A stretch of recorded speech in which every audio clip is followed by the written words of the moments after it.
Talo Falava, my name is Feva Esilopepe Enric and happy Samoan Language Week. Beautiful.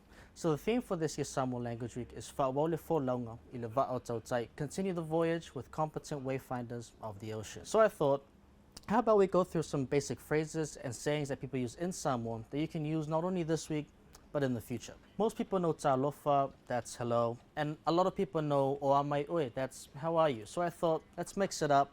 I'm going to introduce to you some new words and phrases that you can use in a segment that I like to call o whamatalanga o ni whamatalanga. Our first word for today is a word that you can use instead of talofa, and that's malo.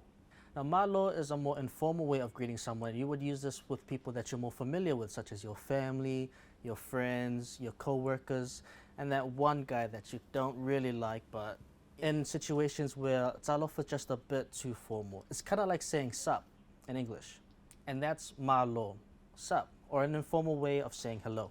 Our second word for today is malo, and this means thank you.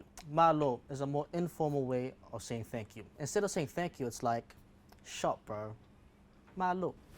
Oh, shit. What a natural catch. Malo. Shop, bro. So we've already gone over two words today, malo and malo. Our third word for today is malo, meaning congratulations. Now, malo in this instance is usually a shortened form of the phrase malo le tawivi or malo le onasai. These are different ways of congratulating someone on achievements or something that they've done that's praiseworthy. Malo.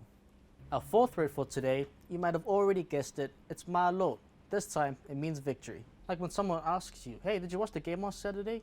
Oy na malo. Who won? And then you can tell them, na malo mo na Pacifica. Did you watch the game? Wait, no, honestly, did you watch the game? The Moana Pacifica won. Which they did. And our last word for today, malo. This time, meaning guests. Malo. This is a word that you can use to describe people who are visiting you and your family, or it's a word that describes you when you're visiting a third party. Second party? A third party. When you're visiting other people. Malo. It means guest. Let's say you're on the phone with someone and they're like, hey, who's at home? Oile le fale. And then you can tell them, o matou malo. We have guests. That was our phrase breakdown of whamatalanga o ni whamatalanga. My name is Feva Esilopepe Enric. Ia manuele whamanatuina vaiasu le ngana Samoa. And then, malo.